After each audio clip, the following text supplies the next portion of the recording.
Hello and welcome. I'm Keegan Hirst and this is the Hirst Locker, the podcast for men who want to build an incredible body, a rock-solid mindset and unstoppable confidence. It's for men who want to live life on their terms and live it to their full potential. I've helped hundreds of men transform their lives, giving them the knowledge, the tools and the self-belief to help them smash through the glass ceiling that stopped them from achieving their dreams. And I want to do the same for you. Now we're going to focus on physical, mental and emotional health, things that affect us as gay men so that we can live life on our terms, build the body that we want and feel confident living that life. I'm going to help you cut through the noise and confusion to give you the confidence and clarity to take action and build the best version of yourself, to give you complete control of your body, your mindset, your habits and ultimately your life. So let's get to it. Hi guys and welcome to this week's episode of the Hirst Locker. This week I want to talk about something that's really close to me personally. And I've called this episode Living a Life Without Limits. This is something that I work on with clients a hell of a lot.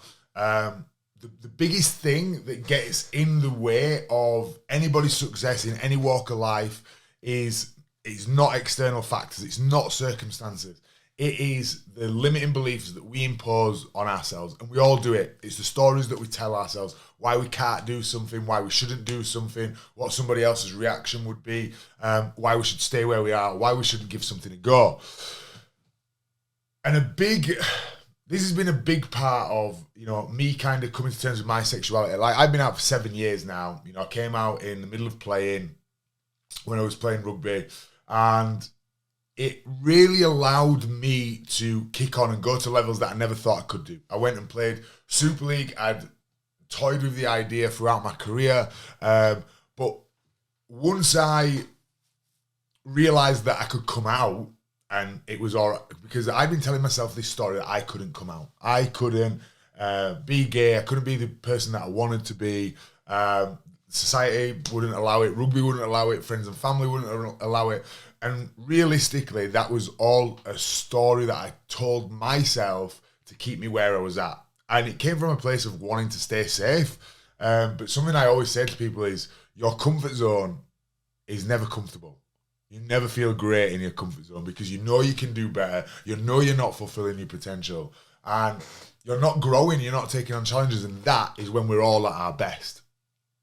So once I'd realised that I could do that, I started to think, well, what other things, what other stories have I told myself that I've been putting off, that I've not been able to do because of these limiting beliefs that I've had? And so I then started to look at my physique. I'd always struggled with my physique. And I thought, I just can't get a great physique. That's just how I am. That was a story that I told myself. Smashed that. Went and did that. Went and played Super League, went and bought a house, went and did all these things that I grew up being told that there were lots of things that I couldn't do. I couldn't come out, I couldn't play rugby, I couldn't go to university, I couldn't, enjoy life and go travel or do whatever I wanted to do. I was supposed to grow up, get married, have some kids and be grateful for any semblance of a job whatsoever. And when you consistently that's not just me, that's a lot of people's stories that you have. This is what you have to do. And when you tell somebody something enough times, they start to believe it. And that is certainly what had happened to me. But when I started thinking, hang on a minute, I want to, challenge that. I want to see what my life can be. For me, I don't want somebody else to impose their limits on my life. And, you might be thinking, oh, well, that's your story, Keegan. That's great for you. How is that relevant to me? Well, if you find that you are doing things that make you not like yourself, so going out on the piss just for the sake of getting absolutely shit-faced, taking drugs for the sake of getting off your face, eating shit food or binging, hanging around with people, doing things where you think afterwards, fucking wish I hadn't done that. That is when you are trying to escape a life You're trying to escape some kind of limitations because you don't like it. You don't like where you're at. And it's as simple as that. Nobody who is happy in life is going out and binging on food, drink, drugs, sex, gambling, shopping, whatever it might be at the weekend. They're just behaviours to numb where you're at. So if you are doing that, there's something going wrong. If you find yourself saying yes to too many things because you want to please everybody else, this is a limit. This is a self-imposed limit that you put on yourself. I've got to please everybody else. I've got to be there for everybody else. And so you say yes to too many things. Which means that you don't get the balance right in your life. You know, you're either working too much because you've got to provide for other people, or you're socializing too much and you can't focus on your career and make any progress and do the things that you want to do, achieve the things that you want to achieve, which will ultimately mean that your relationships crumble, whether it's a romantic relationship, whether it's your friendship, whether it's your families, because you either resent people, you don't put any effort into them, you don't have the energy to do it. And it all results if it gets to, the point of hopelessness. And that is the worst place to be. And that's where I found myself a couple of times completely hopeless, that this is it. I'm stuck like this. This is what life is. And this is shit. And there's no way out of it. And when you find yourself in that position, there'll be numerous things that you will try, all right, to fix it. You will try. And I tried all these. You'll try to overhaul your life. We've done that thing where you go, right, diet starts Monday, I'm going to throw all the food out, I'm going to exercise a million times a day, I'm going to work, I'm going to get rid of social media, you bring in a million things, and it lasts 2 days, a week at best. And then you go back to it, and then you feel like shit because I tried that, it didn't work, I'm a failure. Or you go the other way and you go, right, surface level success. I'll wear designer clothes, I'll have a fancy car, I'll have a big house, I'll get paid a load of money. But again, just like the binging behaviour, it's there to cover up, I'll be happy when. And so then you might opt for some escapism, or I'll travel, or I'll go back to the binging behaviour, or, I'm off my head, I'm drunk, whatever it might be. Or you might just go with denial. You sit there and you go, I'm actually all right, I'm happy as I am, I don't want to change, anybody who sits there and tells me I'm perfectly happy in every aspect of my life where I'm at, bullshit, I'm calling you out. There's some area of your life that you want to be better. And there's nothing wrong with wanting to be better. There's like this idea that, you should be grateful for your life where it is. Of course you should. We should be equally grateful and ambitious. We want to try and get that right in the middle so that we're as ambitious as we are grateful. Look where you've come, what you've got, what you've achieved, amazing. But always wanting more, always wanting to be growing. And so if you're sat there going, yeah, everything's okay, that I'm absolutely fine, then you're in denial. Yeah, and all those things that I've just mentioned there will only serve as temporary fixes because they're not fixing the real issue. Yeah, so you're probably saying, well, Keegan, what is the issue? The issue is these ideals that we put on ourselves that we think other people want us to have. All right, there was an American sociologist called Charles Cooley, and he has a quote. I am not who I think I am. I am not who you think I am. I am who I think you think I am. All right, just take a minute to you are basically you are acting in a way that you think that somebody else wants you to behave. We layer ourselves up. Yeah, the real us gets lost in all these versions of ourselves. There's the work version of you, the home version of you, the version with certain friends, the version with other friends, the version with family, the version when you're out in public, the version when you're on a night out. All these, and they all add up, and it dilutes and hides the person that we actually are. Because they're chains, they're shackles that you are putting on your own life to conform to how you think, because you can never know, because you can never be in somebody else's head, how you think somebody else wants you to behave. And we end up becoming we contort ourselves into this person that we don't even recognize. It's not us. I did that. I did that for a long time. And even since I've come out, I've gone through various versions of myself, various evolutions. You know, Keegan who played rugby, Keegan who didn't play rugby, Keegan who's a coach. And it's really easy to get lost in that. And it's the same with work, with family life, in a relationship. That's a real big time it can happen when you start to meet somebody and you want to put your best face on, you want to put your best foot forward. And then you can start to go, I actually don't want to do this. I actually don't like what I'm doing. And so then that's when the mask starts to slip. And everybody does it. Everybody, like, it doesn't make you a bad person for doing that. But it's about having that awareness. That is what's key. That's what I always talk to people about. Start with the awareness. Start with knowing that it's there. And then you can work. You cannot get to point B if you don't know where point A is. So how do we fix that? How do we remove all these versions, these facets, these layers that build up over time of who we are or who we think we're supposed to be? Number one, we want to get clear on what we want from life, okay? You'll hear people talking about what's your vision, what's your goal, what's your mission, all these kind of buzzwords. But realistically, what do you want life to be? And sometimes you won't know what that is, but you might know what you don't want it to be. And that's a really good place to start. So what are the things that you don't want? Get really clear on that. Take some time to do that. And ask yourself these kinds of questions. What could I do if I could not fail? Who would I be if I could not fail? What kind of life would I live if I knew that nobody would comment or nobody would judge me? Ask yourself that. And the initial response might be, well, I'd live in my pajamas all day and just watch TV. But after like a week of that, you'd be bored of it.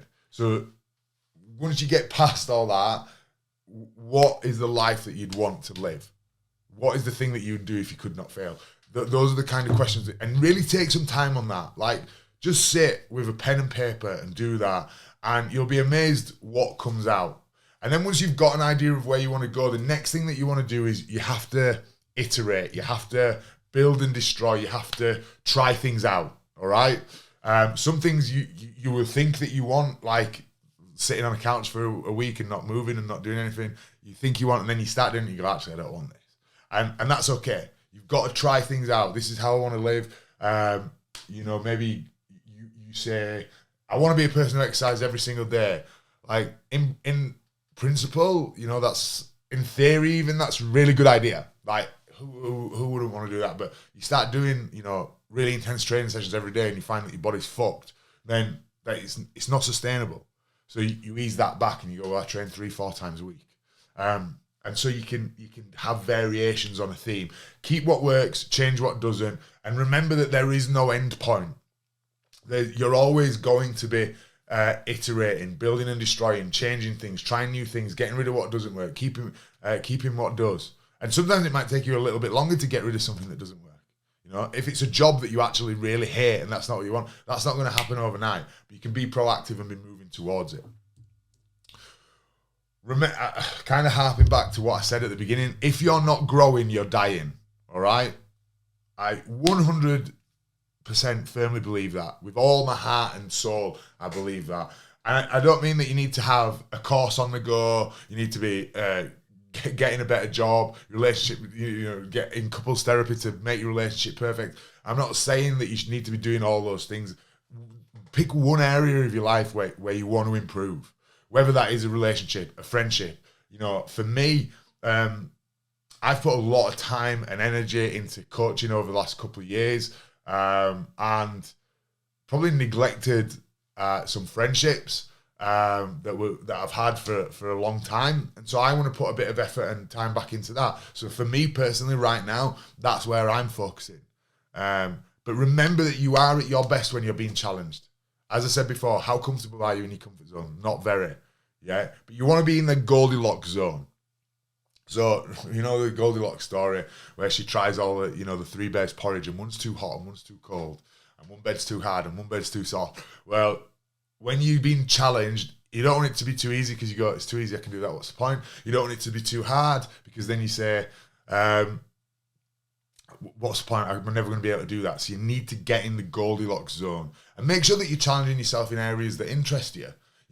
If you are flogging a dead horse with something that you hate, then it's like people trying to read Pride and Prejudice or, some kind of literature that they feel that they should read. Again, get away from that. It should be something that interests you, yeah? And if you have a weak area that you want to grow, so say that, but it's important, but it doesn't actually it doesn't inspire you. So saving money is a thing that a lot of people want to do. They want to save money, they want to invest money, they want to be better with it, and yet they also like spending, they like socializing. This is where you have to kind of get really key on your values. Like, what is the value behind you spending that money? Whether it's socializing, meeting other people, it might be that escapism, whatever it might be. Trying might be approval, buying things for other people's approval. Get to the root cause of that, and then what's the value behind it, and then link the thing that you want to do to some of those values that are really important. Say that you want to exercise, and you really value socializing, and you really value spending time with other people. So exercising on your own is probably not going to tick those boxes, but if you can find some kind of group activity, a class, a club, a team, then you're going to be able to tie those things in, yeah? And fuck David Goggins, all right?